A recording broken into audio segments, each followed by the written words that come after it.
I'm big, blonde, and beautiful. I'm Steph. And I'm Ange. We're Nerdazons.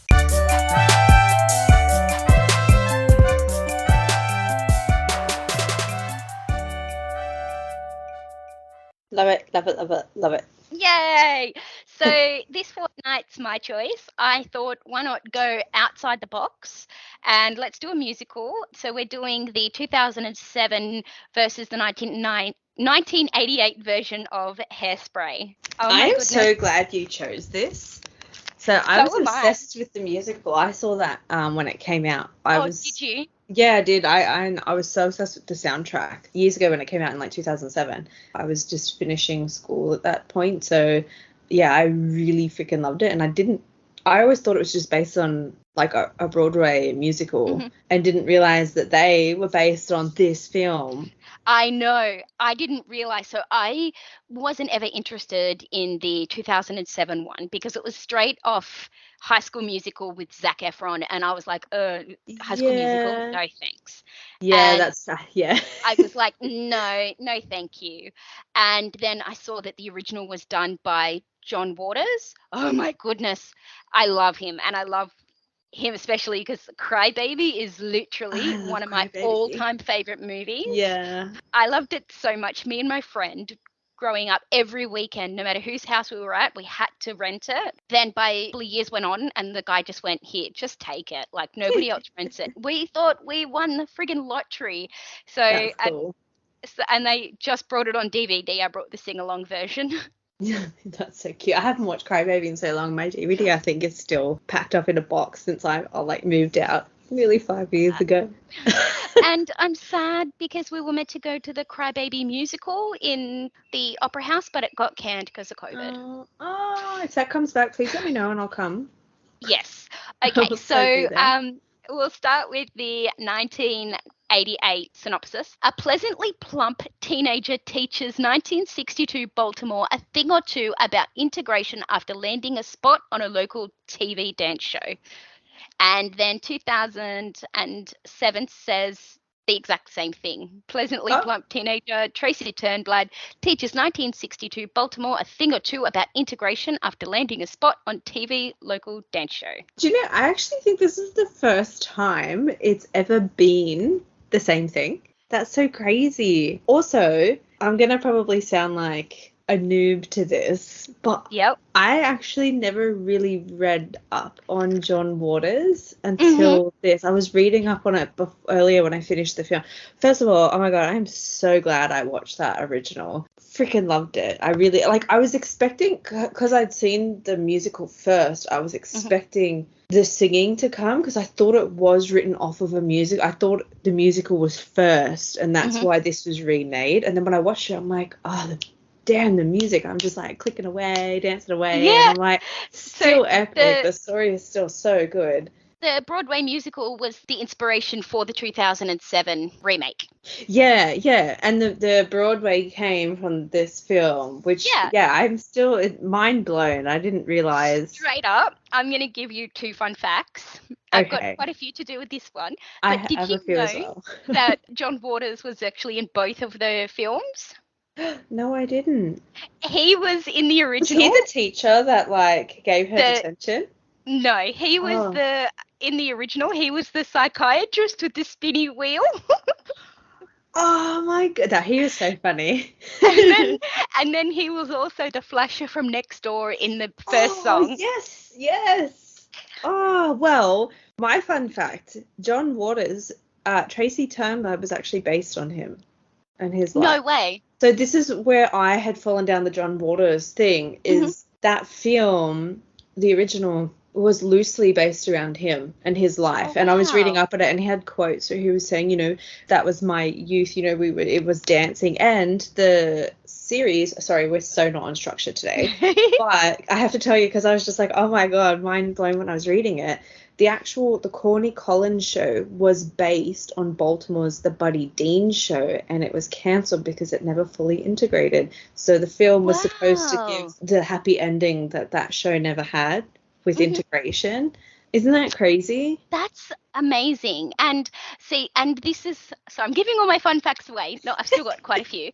But this is actually John Waters' first PG film. Oh, really? Yep. Crybaby is Wow. M, and a few others. But I have to say, Crybaby and this are the only two that I've actually seen from John Waters. I I've don't know heard if a lot I've of seen things. anything else from his stuff. So let's get straight into the storyline. Yeah. First of all, one of the first things, I know that this is about racism as well. So, Yeah. I'll be as culturally aware as I possibly can. But the first one of the comments I wrote is, I can't believe how much hate people have in their heart. Yeah, I know. Like Amber Von Truss's mother. Oh my God, Velma. Oh my God. But You knew that was Blondie in the original, right? Was it? Yeah. It is too. And Vitamin C was Amber Von Truss. Yeah, I saw that and I was just like, what? I knew her face somewhere. But also, I know we're sort of jumping here, friends but forever. In the remake, those two were so well cast. Oh, yeah, absolutely. So I really like that this story is based on a fat girl. As being a fat girl myself, Yep. That word is not offensive for me. I'm bringing it back. But I loved that she was fat and she was still happy and that she was so beautiful. And it just, made my heart a little bit happy. Yeah. Yeah, and you know what? When I first watched it too, I was just like, I was the same. I was quite big in school and I watched it and I'm like, because I always like dancing and stuff like that. And sometimes when you're bigger, it's like, oh, you don't get to go and dance. And I liked that it was like, no, she can dance if she wants to dance, She can dance if she want to. I don't know why I'm singing. I'm a bit of a singing mood today. Because we just watched all the musicals. And it was good to see that, she did get the guy at the end. No, I really liked that it followed that and it wasn't so superficial. Also, I loved that she was the one who brought everybody together and integrated this whole society. Yeah. And this movie, both of them made my heart happy. Yeah. I mean, yes, I cried in some of it and I was so heartbroken, especially, like I said, how terrible the mother was. Oh. But because I think that the characters and storyline are one, I think we should just go in both of them at the same time. Done. Agreed. So, another fun fact, this was actually Ricki Lake's first film. I didn't know it was her first one, and I'm going to sound really dumb. I got partway through and I'm like, God, that face looks familiar. And then I Googled it.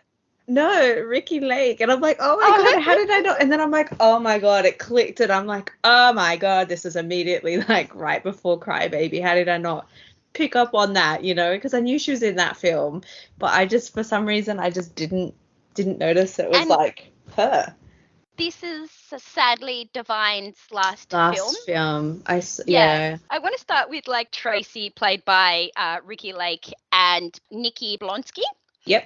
I think they both, to me, this was like a carbon copy of each other, but I think that the new one obviously added better acting and color, like it was more colorful. Yeah, I also feel both of them they were the same film, but they were different in so many ways. Yeah, and it made you like both of them for what they were. I'm just gonna like go through some of my comments I've made of the original. So I put, oh my God, I'm in love with this movie. It's so campy, so corny, and so much fun. I had so much fun watching this, and even though the acting was absolutely terrible, it was still great. I got big Grease and Dirty Dancing vibes from it when I was watching, and I'm like, oh, this really like fits in that era of like films for dance films or music. Yeah. Not that it was a musical. I was expecting it to be, but it wasn't. And then one of the other comments I made was when Penny Pinkerton did the dance in the room with her, when her mum was like, keep going, come on, faster. Amber. Amber. And when she was like doing her running around so fast, I was like, this is hilarious. I know. And I think that really demonstrated pageant mum vibes in that one. Whereas in the other one, like, she definitely didn't seem so much as pushing her like pageant vibes, but more pushing her to be a lead actress And that too. I mean, like the directions the mum was teaching them. But yeah, can I just say in both films, Amber and Velma were played incredible. I couldn't, yes. and Amber, Brittany Snow in the 2007, that was the first time I ever saw her in something. And then I noticed her in a lot of movies, and I've always found her kind of funny. She can bring like a ditziness to her characters, but man, did she play a snobby cow. And that one of my favorite lines is when Amanda Bynes is like plastic little spastic.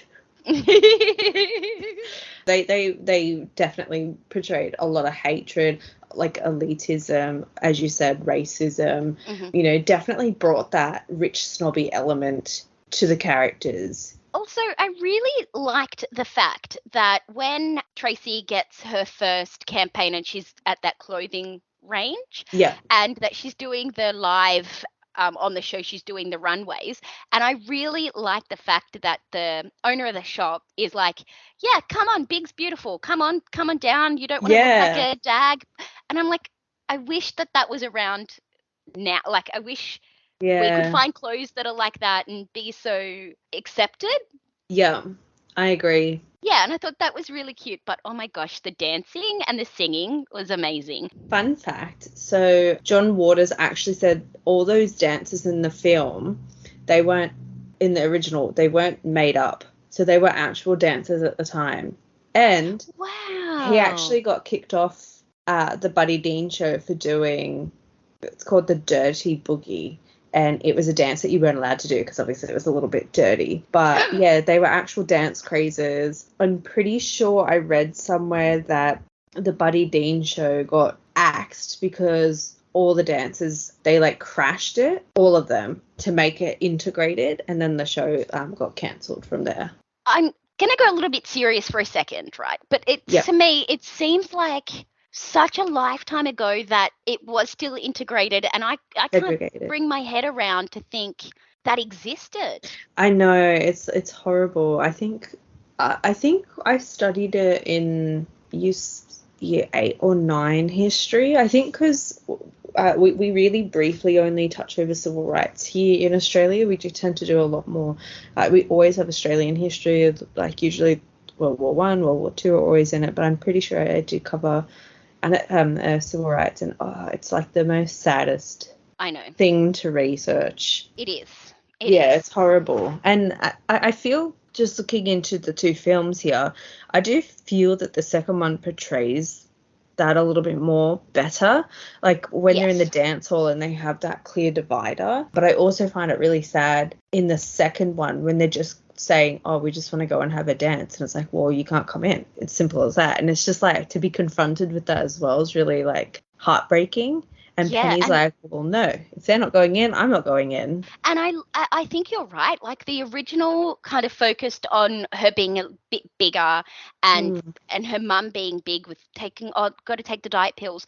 Whereas, and it did cover the racism. Whereas I think the new one kind of did a reversal. Yes, it was about being big and beautiful, but it was also the racism was a main point. Yeah, because even at the end, and I love it, Little Arnez won. They really show, because again, like I was saying when I was reading the article, the movie was supposed to show the TV show that he used to dance on. Sometimes I think I was reading he used to just be like a guest backup dancer or something sometimes, which I think is so cool. I wish we had like dancing as a thing now, not, crappy clubbing. I would totally be out dancing every weekend if we did. And it was like, to represent, it was supposed to give the show the happy ending because it didn't successfully integrate. And I like at the end of the other one, Little Arnez was the one that won, and they forcefully made it integrated without, like, because it was on a live show, so they couldn't stop it. I was watching it, Mum walked in halfway through and she's like, I remember doing this when I came home from school. Coming, quick, you got to watch a show and dance along. I was like, oh, that's so awesome. Cool. I wish we had that. That's like one of my absolute favourite 80s dance flicks is Girls Just Want to Have Fun. I've never seen it. Oh my God, we got to watch it, please. It's one of my favourite. It has Sarah Jessica Parker when she was younger, Helen Hunt when she was younger. I think Sharon Doherty was like 14 in that. Oh my gosh. Yes, but anyway, it was the same sort of thing. They had like dance TV. Actually, I think it was called dance TV. And it's just like all about, watching people dance. And I'm like, where did that happen? We don't even have rave Now we've or got Dancing MTV with the anymore. Stars. Yeah, no one wants that. No. So to me, I think both of the Tracys did really well. With Divine as the mum, Edna, I like the fact that she was just a plain Jane and that she still, had a lot of fun. I don't know, versus John Travolta, I feel like he overdid it. I actually found him funny when I first saw this film. Yes. And I think I vaguely remember, it was a while ago because I didn't really look too much into reviews and things back then, but I think I vaguely remember he did get a little bit panned, but I really liked the element with him. They really focused on, and I think it's something that a lot of women didn't talk about, especially back then. It's like, oh, I haven't lived this. Agoraphobia? Yeah, and it's purely because you're afraid that, you're a little bit bigger. It happens as you get older, like, and just showing how, she embraced herself at the end, and if she wants to eat, she can damn well eat, and dance if she wants, and I liked that element about his character. But you could definitely tell, yeah, he had a lot of too much fun, I think, playing in that role, and it did portray, but it was just, I found him funny when I first watched it, but I think he did get paid out a bit. I think some people didn't accept him as that role. Divine was a drag queen, so that's why it had to be a drag queen, or it had to be a female impersonator, I guess, to play this properly, because that's what it was back then as well. Exactly, and I think also they could have gone to find a proper drag queen to come in and play it as well. I don't know. I think for this film, they really tried. They had so many stars jammed in it. Like, so they had some, like Ricki Lake, Jerry Stiller, obviously John Waters. I didn't know was in that, but then like John Travolta's a big time known, musical from like Grease and stuff. So why wouldn't you put him in it to ram up the views and stuff? Did you know that Ricki Lake was in the 2007 as well? Yeah, she was at the end. She was the judge. I knew that. Oh. So I don't know. I loved Divine. I thought she was campy, and I liked it when Tracy was like, I need an agent. She's like, yeah.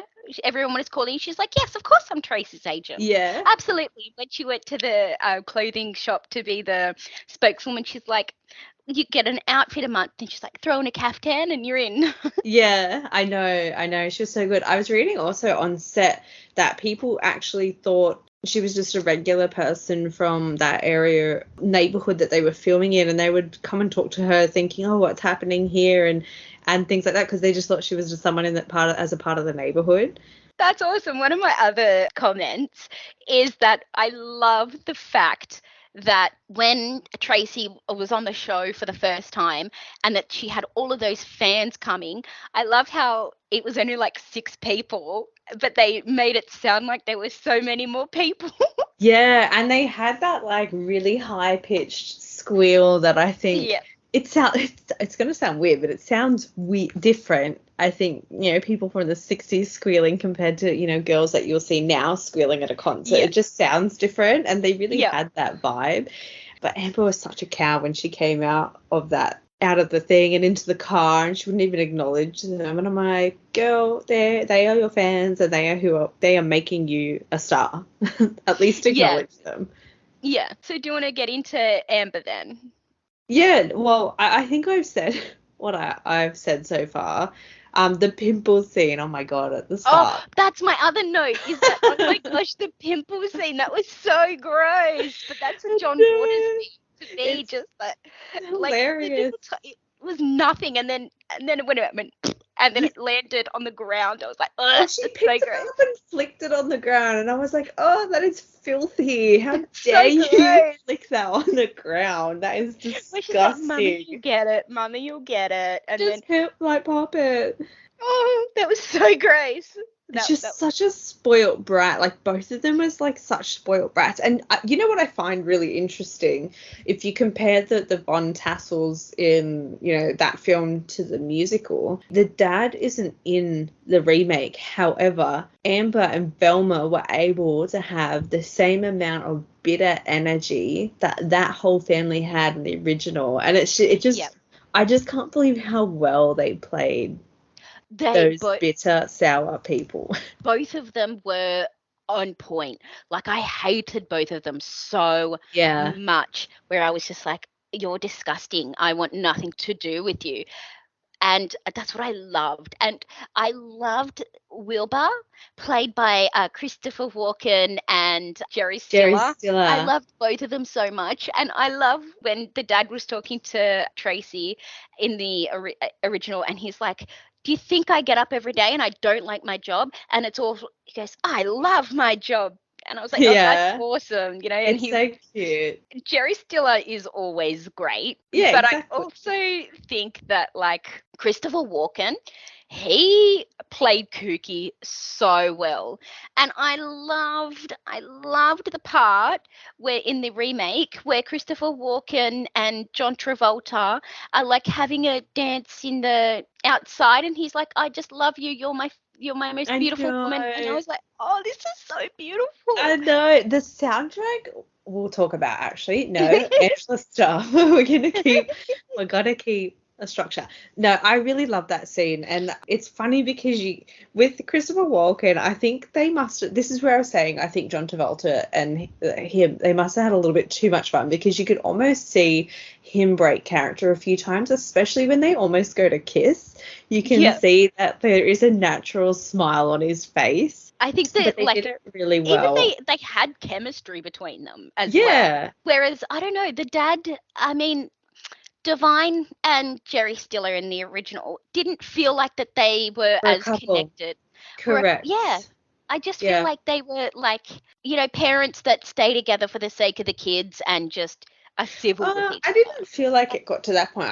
To me, that they were just two figures. Like, I didn't even see anything past that. They were just the And you didn't really focus on the dad much in the original, whereas, you know, you didn't even see his toy store, his fun store, whereas in the remake you did. And I loved how kooky he was, and the fact that, you know, when Michelle Pfeiffer comes in and he can't even tell that she's flirting. I love that blase, you know, he's just in his own world, that blase element, big child. And I think having more depth to his character really developed the whole I love you for you don't have to lose weight for me, like that whole. And you know what, this is something women have struggled with for a while. Like, there's always a body image expectation we have, and it was nice to have a guy come in and say, you're good as you are, you don't have to do anything. You know, and I love the dance that they do together. Like, that scene is probably one of my favorite. And I found John Travolta funny. He just had the right little twerks where he'd be like, and he'll just like, and he'll like flick his hand or something. When I was thinking about doing this, I was like, John Travolta, really? And I had prejudice against John Travolta. I think a lot of people did have that. It's not just you. And I think, because I vaguely remember a lot of people like, oh, is that the one where John Travolta's a woman? It's like, he's funny. I always found him funny in that role. Like, when Link is singing that song about how he loves Tracy, and then you just hear, Link, your pork is ready. And I just, he just had like little funny quirks to him that I liked. And there was almost a motherly connection between Tracy and the mum. Like, when she was like, oh, and to think, Wilbur, I almost stopped her from not going to pursue her dream, you know, when they were watching her on TV. Just those little comments and stuff really like added a depth to that character and the connection with Wilbur and Tracy at the same time. And going to Link by Zac Efron and... Can I say something while you search for that name? Because I also don't know the name. But when I first saw him on the screen, I was just like, holy cow. Like, I said to my partner, I'm like, holy cow, this guy should play Elvis. He has, it's not even just the hair, it was the eyes. He had the eyebrows and eyes. And then I Googled, he did it like 4 times. He played Elvis. Oh, really? Yeah, I'm like, I need to Google this, because if you just dyed his hair, he'd look exactly, he almost looks like spit image. And then, I Googled, he'd played him quite a few times. Link was great in the original, but I also kind of really liked Zac Efron in this as well. I agree. Although, going to the original, when Link and Tracy and also then Amber and Seaweed, when they're in the black community and that they're kissing in the against the wall, I was like, what? I know. I was like, where's the privacy? No, but like you're actually going to show that as a PG film?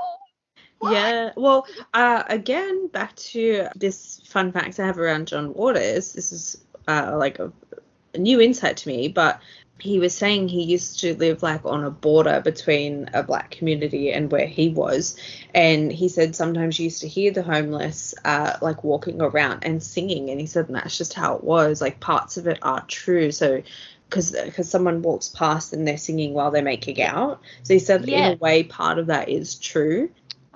I know. Like that guy had such a beautiful voice, and that was such a beautiful song.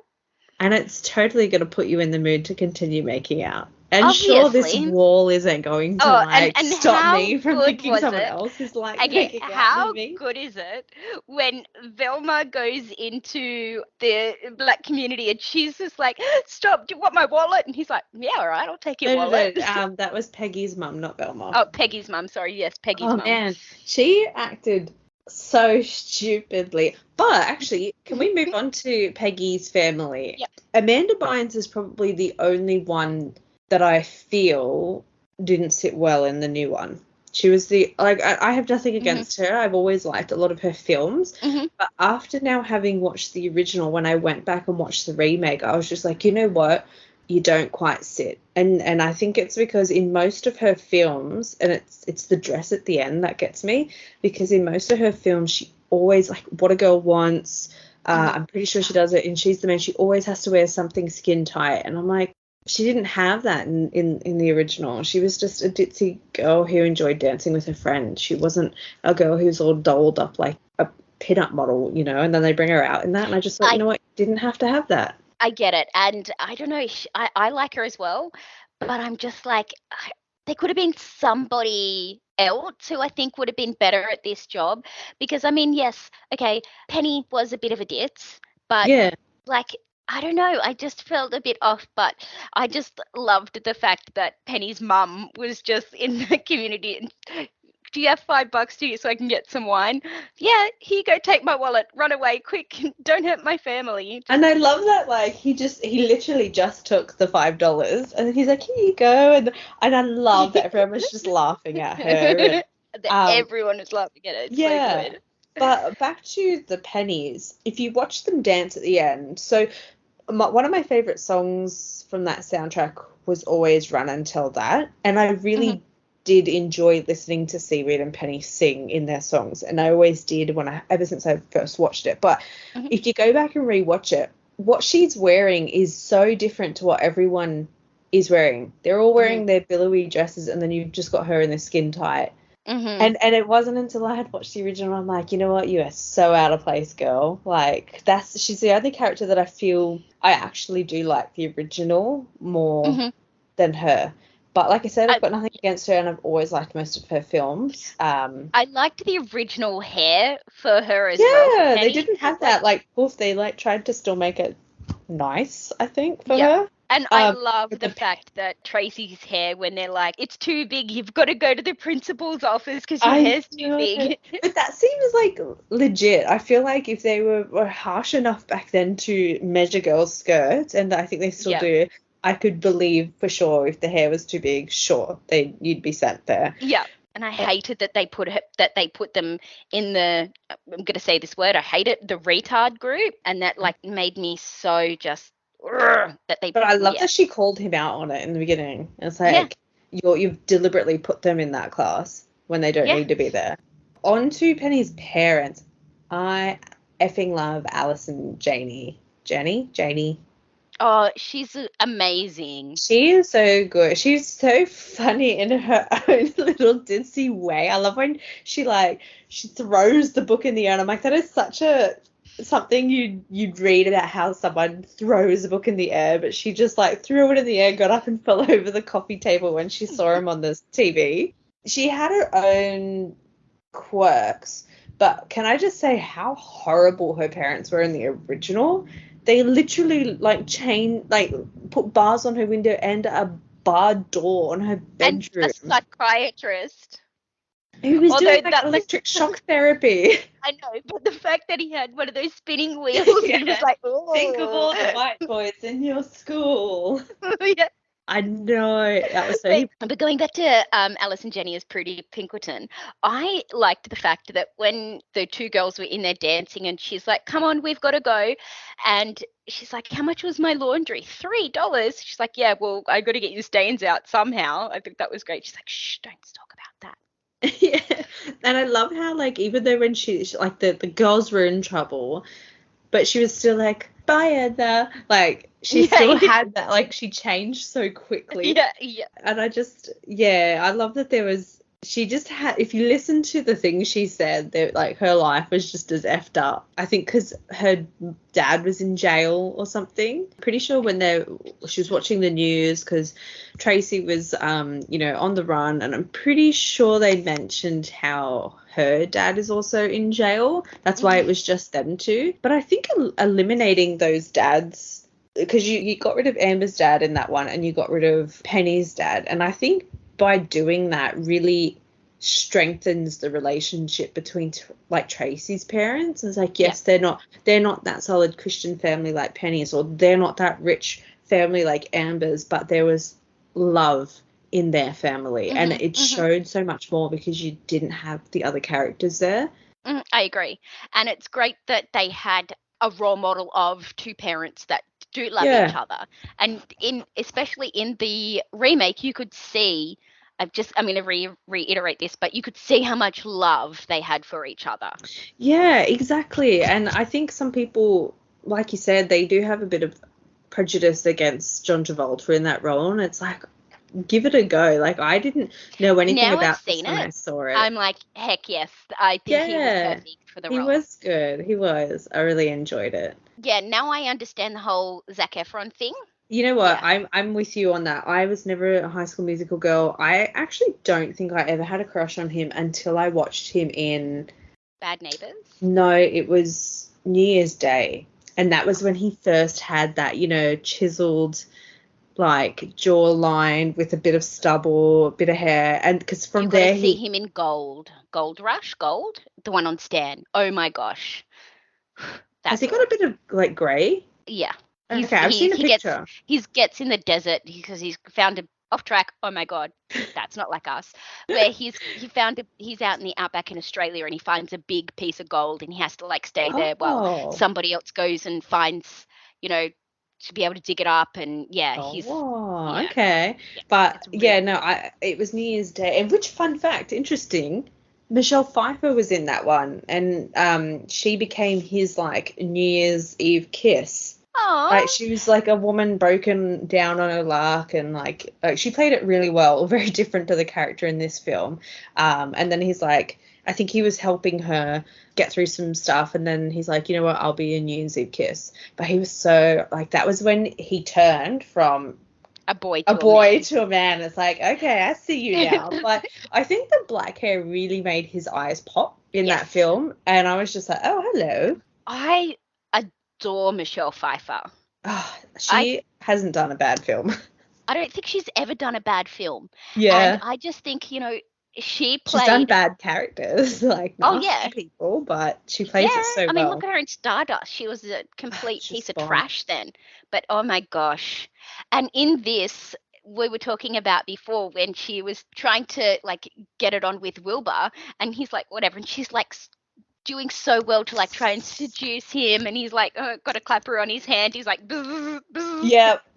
Yeah. And that she just played, and I thought her and Brittany Snow, Amber, were so perfectly cast as well. Yes. Yeah. Like, they were splitting image of each other. Yep. she was just utter trash. And, like, I'm pretty sure Brittany Snow has played similar characters like that. She's got sort of red hair in Pitch Perfect, but she plays that ditzy, like, cheerleader then. Like, she's not the bitch, but she's that, like, Amanda Seyfried sort of character in Mean Girls. So she sort of transitions to that. But, yeah, I remember watching this, and this was the first film that I was introduced to her, and I was just like, man, you are a cow. Like, I would have drop kicked you by now.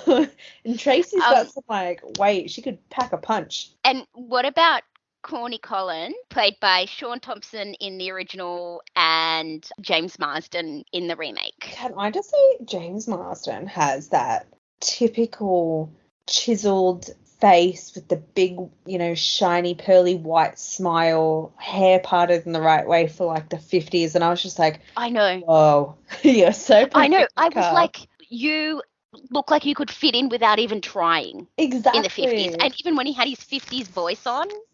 Yep. And I was like, oh, my gosh. Yep. And I thought he was...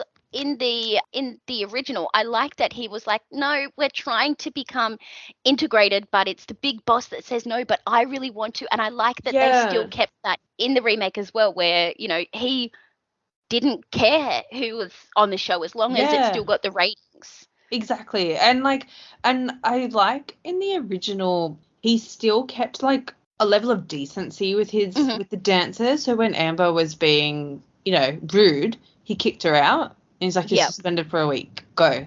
And I like that he did that. And it's like, you know, you might all be the bee's knees right now, but there is still a level of decent, like a code of conduct you still have to adhere to whilst you're in my, like, set. And I like that he did that. I also want to talk about Mr. Spritzer, Paul Dooley, in the original.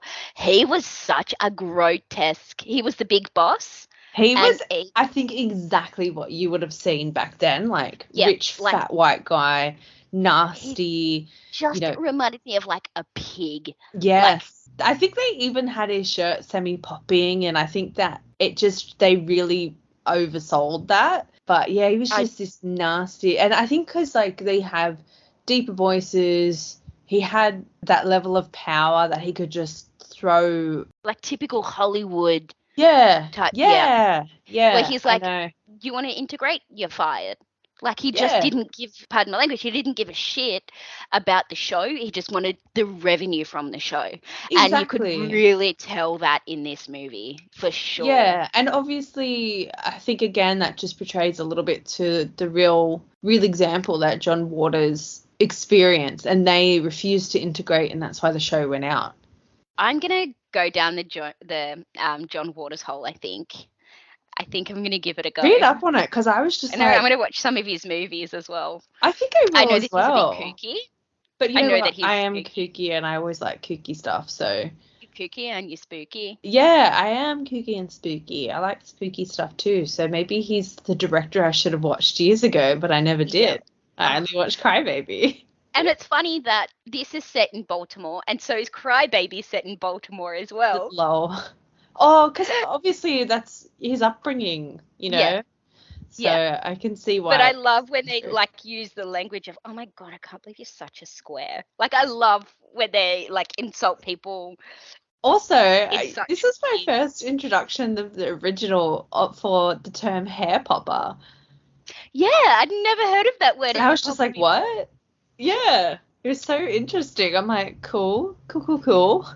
Yeah, I'm going to use that word from now on. Yeah. You're such a hair popper. The music, and also I want to talk about costumes as well. Okay, oh my God, yes. Can we please talk about music? Okay, I just have to say before I just opened my mouth. Your mouth was open, sorry. And I'm like, I'm going to get in quick. After watching the original and realizing it wasn't an actual musical, and then moving on to the musical, holy cow, whoever wrote that soundtrack, the lyrics, the music, whoever wrote the music for the musical, like the songs, the lyrics for the songs and everything, it just fits so well. Like the Good Morning Baltimore when she wakes up, and it demonstrates so much enthusiasm she has for her hometown. I obviously Mark Shaman. Well, he's a genius, and I love Run and Tell That. That song, oh my God, that was the main song I was obsessed with off that soundtrack years ago. I listened to that, oh my God, about 200 times, I reckon, on repeat. I've been listening to it today, and I was like, oh, the original was not on, I couldn't find it on Spotify, so I could only... It's on Spotify. I was listening to it afterwards. I'm like, ooh, I wasn't want to go looking hard sing enough. I found only 2007 one, but the music was so amazing, and I love that they had Queen Latifah. Oh my God, her song was so beautiful. And that I love that she was a badass bitch. Yes. But she needed to be, and an absolute sweetheart when she wanted to be as well. You know how she took Tracy under her wing, and she was like, "Look, you're part of our family too now." Yeah, I know. She was cast so perfect. Apart from Amanda Bynes, I don't think they failed in casting at all. And I mean, Amanda Bynes wasn't like the worst in it, but she didn't fit the role as good as the others did. Ruth Brown was awesome as well. And when Seaweed was like, yeah, that's my auntie, she was like, oh my goodness, that's so good. Yeah, I was reading, I'm sorry if I don't get the details correct, because I was only briefly reading it. The original actress, Ruth Brown, during the time that all this happened, apparently, at the time this was set in, she struggled, I think, with like her career and talents and stuff at that time as well. So like, she lived and breathed it. And it's just crazy to have someone like experience it and then come in and like have portray to act it. It's just, it's incredible. Also, I'm going to say this as a totally off topic random fact, but I find it interesting. And this is my own fact that I found. So the original film was done in 1988. And Nikki Blonsky, who plays Tracy, was born in 1988. How crazy is that? It's like you were almost meant to be in that film because you were born. It took me a second to realize that Sonny Bono was Franklin von Tussle, like Sonny and Cher. Oh my God, no way. Yeah. Even the original had a lot of like big names, sort of names as well. Yep. Yeah. And who would have thought that out of that we got vitamin C? I know. That's one fact that's like literally blowing my mind is that was vitamin C. Yeah, I know. When I was Googling, I'm like, where are they from? And I was just like, whoa. So going back to like costumes and stuff, I loved the fact that when Tracy was at the end of the show and she's sewing up a new dress, I want that cockroach dress. And I was like, I love that she's back. She's doing the cockroach while wearing a cockroach dress. I love that she owned that. She's like, you know what? Yeah. You want to call me a roach? Check out my dress, bitch. And the clothing was, in the remake, how more colourful the clothes were. Yeah, it was really bright, vibrant. And just beautiful. And I also like the fact that in the 1988, I keep getting 98. No, 1988, that when they watched it on the telly, it would have obviously been black and white back then. And I like that the way they portrayed that in the film is they focus on one girl like dancing at the beginning, and you just see these shoes and you think, oh, they're white. But then when it goes past the like television box or whatever the old box TVs were called, and then they show into the studio, and they were bright yellow shoes, and I'm like, oh guys, you missed out on seeing all these beautiful colors. I know, but I just think it was so beautiful, and I just loved costumes were amazing as well. This movie is just a delight. It is. It's off topic, but did they used to call like the first few TVs the Tube or something? I think so. I feel like there was a nickname for them. Like they didn't call it a TV. I feel like it was another name that they referred to. Ignore me, I'm probably wrong. Anything else that you want to talk about before we move on? No, I think we've covered it, and I think what this episode's really going to tell a lot of people or show a lot of people is our enthusiasm for these films, and I highly recommend watching it. I'm so glad you picked it. I'm so glad I watched the original. I didn't even know it existed, and it just sort of, having rewatched it, re-sparked my love when I first saw this film, and I'm just like, yeah, I still like it. One other comment I want to make is that how hilarious was it when they tried to hide the bomb Oh my under God. the mother's hair. Yeah. Also, like, how vindictive. If your daughter doesn't win a pageant, you're gonna put have a bomb go off. That was just so funny that I was like, why is her hair so big? What? And Yeah. then the bomb went off. Yeah, just I loved these movies. I'm so happy I did it. They're so much fun. Yeah. Okay. So, how many movie reels do you give 1988? So I actually thought about this when I had watched the films today.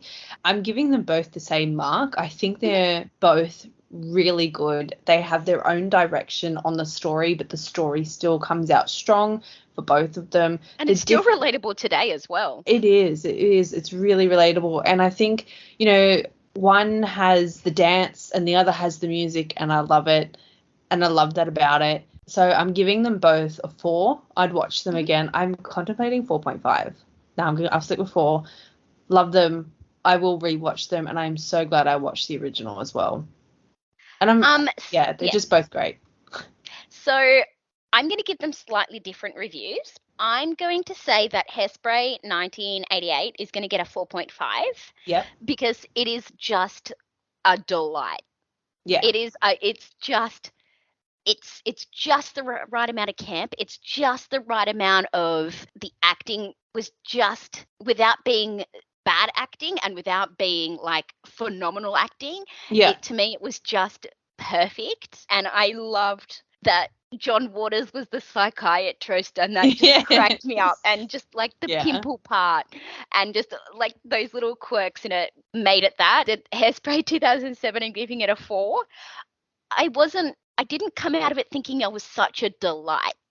I don't know. I think it might have been Amanda Bynes, whatever. Fine. I think that kind of, and I feel like they took, other than John Travolta and Christopher Walken having such fun together, I felt like they didn't have as much fun as they did in the 88. You know what? You're right. I'm actually going to change mine. I'm going to give the 88 a 4.5 as well, because I will watch both again.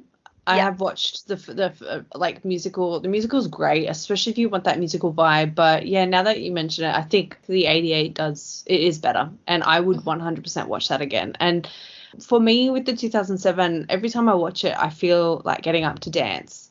Oh, I get that vibe, and that's why to me, I feel if you watch a musical, you should have that. Like, it's a musical and a dance movie, and if you don't get that vibe that you want to sing and dance afterwards, then was it as a successful musical as you think? Yeah. So I do get that. I was singing along, and I was like, oh my goodness, this is so much fun. Yeah. But I do think the 88, I agree with you. You've changed my mind. The 88 is going to get 4.5 as well. Big question. What do you think that Hairspray 1988 got on Rotten Tomatoes? I actually have no idea, because I didn't know much about this film at all. I didn't even know it existed. But I feel like it's got a cult following, and this film. If you know when they're close, I'm giving you a hint. Okay. But I also know this film's got a cult following, and it sparked a Broadway and a major musical movie production. So I feel like I've only just been introduced to this film as well. This is a tough one. Okay, I'm going to go 85. So close. Actually, not I'm going to say not 1 or 2 off, but it's a little bit lower. Aw, should have got higher. 79. Yes! Oh, you got it! Damn it! Yes! Oh my God! It. Really? Damn it! I would have thought that No, we're tie again. That's half. Because you got half. And what do you think? No, you get a full point for that. Oh, yes. I'm half a point ahead. Yes. Okay. And then what do you think the Rotten Tomatoes got?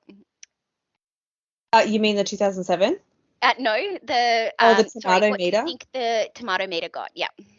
Or the audience score. Audience score, yeah. I feel like the audience score has to be. Oh no, wait, the tomato meter. Sorry. 79 was the audience score. What did you think the tomato meter got? It was so sorry. Okay, it is It is a lot higher than the audience score. So, was my original guess for What would you guess? 84? 85. 85? Higher. Oh, Much higher. okay. 93. I'm going to give you one more go. Higher. Do I go 1 or 2 or do I go a lot? What did you say before 93? I said 94. 94? More than 1 or 2. 96. 98%. Whoa. Yeah. Yeah. So you get okay. so good. You only get half a point. For the so we're tie. Okay. So okay. Sorry for the confusion. No, that's okay. I'm surprised the tomato meter was higher than the audience score. I know. Yeah, I know, but then again, it's usually the other way around. I know, but then again, it is, a cult classic. It's typical John Waters. But that's why I think like cult classic, the audience score usually ranks higher than the tomato meter. But that's okay. I know. Okay, Hairspray. Okay. I feel like when this launched, it wasn't as successful. No, I'm not going to give you a hint. But I feel like you'll have that select following. You'll have those who like musical. But then the Broadway was really successful as well. Okay. I feel like these ones have been really tough to sort of rank. I feel like I'm going to go average. So like 74. Higher. More than 1 or 2. 81. So close. It was 84. Oh. Okay. And then what do you think the tomato meter? For tomato meter. So the audience score. Sorry, the tomato meter is what we always do. Oh my god, did you just do it again? Yep. Okay, tomato meter. I'm just going to guess differently. The audience score was 84. Yeah, tomato meter. Tomato meter. I'm going to go. Than your original 70 something guess. It was more. Yeah. Much more. 87. Higher. I'm gonna because I stuffed you about. I'm gonna give you one more go. It was higher. 92. Shut the front door. Did I get it? Yes. Oh, I was always thinking 93. You're like a oh my god. Yes. A point and a half higher than me now. Yes. Oh yeah. That makes me so sad. Now, aren't I just half a point higher? Because I got half a point, which made me equal because you got one last time. Yeah, and then I just got that other half. Score, and you got the tomato. No, but then you ended up getting the tomato score okay, and the audience score. No, I'm only one ahead then. Whatever. Yes. No. I know. Now I have to make sure that I actually make note of it. Actually, I'm gonna just do that. So I got 1.5 points for that, and you got half. Yes, I'm 1 point ahead. Just 1 point. Shall we move on to Notice on's Nerdy Notable? I have finally finished filming. Yay! I had to do night shoots. So we started at like 7 p.m. My friend went to the Sari Club and I was like, nah, it's too late. I can't do the night shoots. She said she's so glad, like she's glad that she went, but couldn't do it again because she was saying that she was literally on the gravel in the pouring rain, crawling, pretending to survive and freaking out, and she had all gravel rush on her elbows and knees, and I was like, oh no. And then I was like, no, I won't do it. And then I got such bad FOMO. I was like, yes, I have to go. It was not far from where I live, but it was in an industrial area, so a pretty sketchy part of town. Yeah. And so I got an Uber there, and the Uber driver was like, do you know where you're going? I'm like, yeah, mate, like it's nothing sketchy, I promise. And I get there and it's so muddy, and so they put on like my outfit and they like dirtied it up. It was so interesting. And I was talking to one of the girls in wardrobe, and she was saying that at NIDA they actually, because she wants to be a costume designer, that they learned how to make hats, they learned how to make shoes from scratch, and now they're looking at making their own fabric and making their own clothes from literally scratch, from cotton. And I was like, that's awesome. And so anyway, we got there, we had to lie down and pretend that, we were under attack from the St. Paddy's Club. So I was lying on the dirt, and I thought I was winning because I had long pants on and a caftan, and I was like girls were wearing tiny little shorts, boys weren't wearing shirts, and I was like, I'm winning at this game, ha ha ha, I'm nice and warm. By the end of it, I'd never been that cold in my life, and all the other people in their like tiny little outfits were like, ha ha, sucked it, because my stuff was soaking wet. Yeah. So we had to lie on the ground, and as I was lying down, I accidentally put my head in a puddle.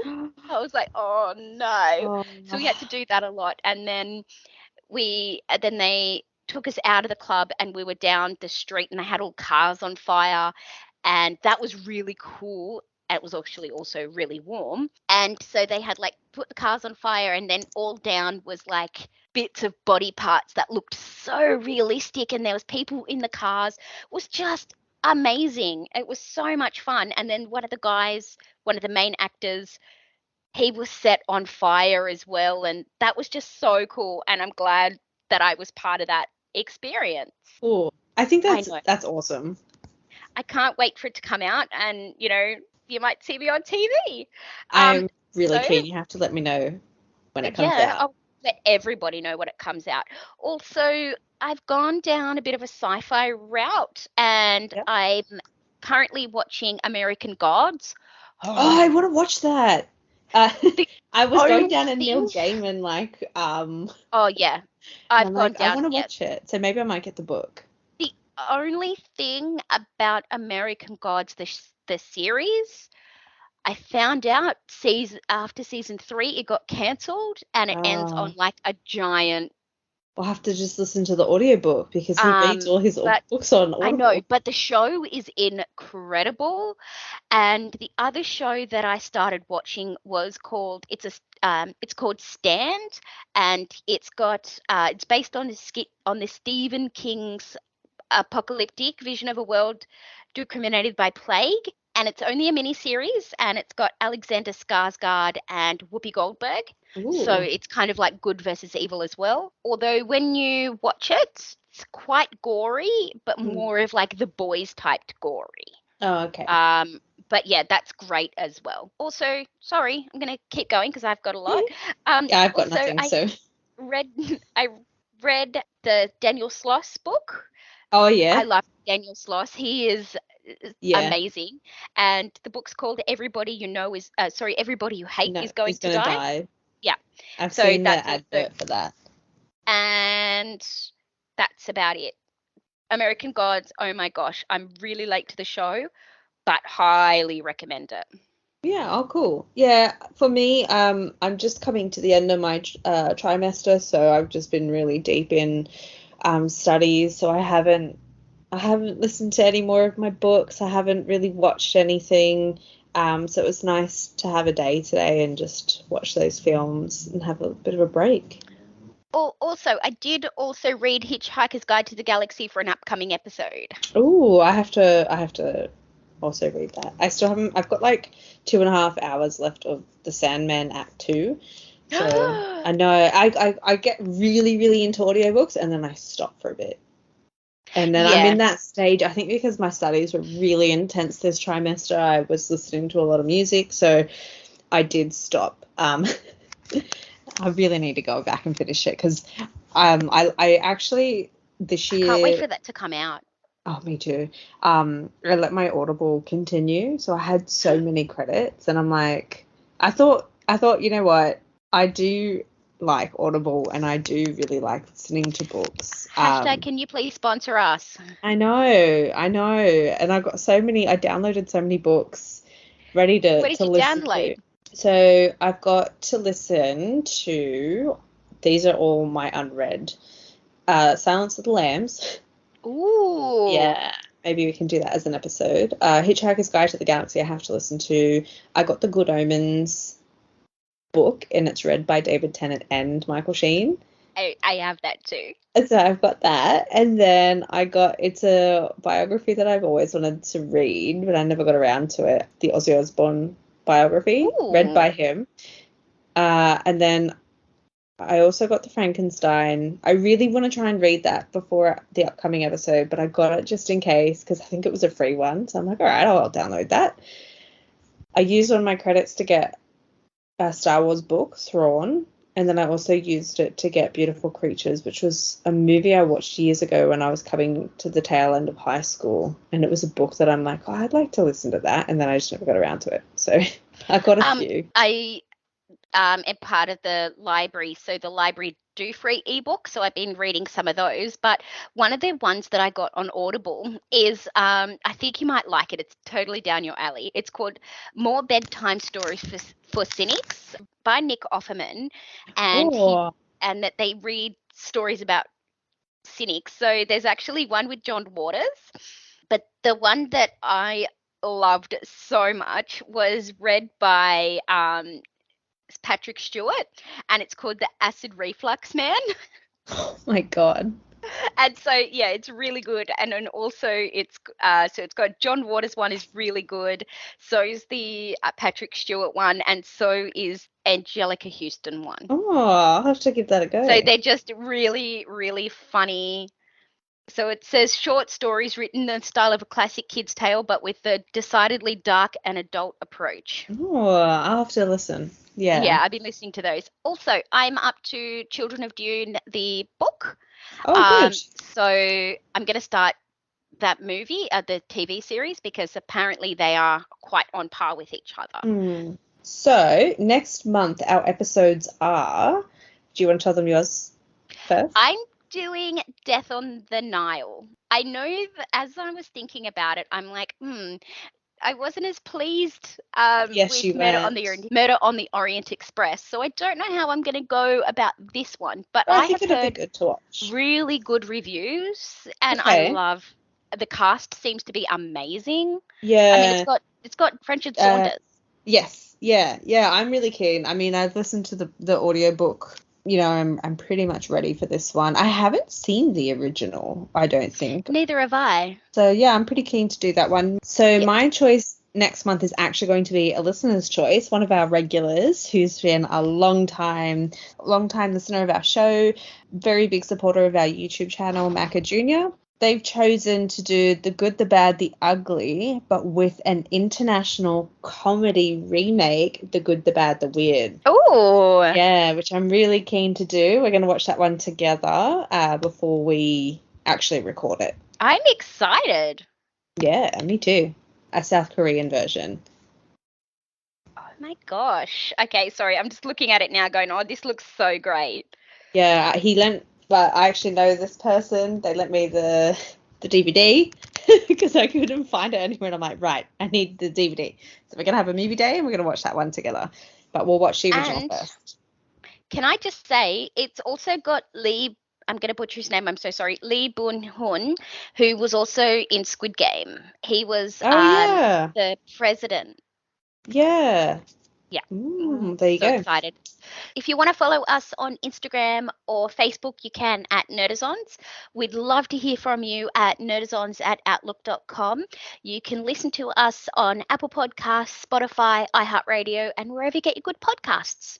We also have merch by the amazing Craft Caster. You can check that out on Teespring. Until then, stay nerdy.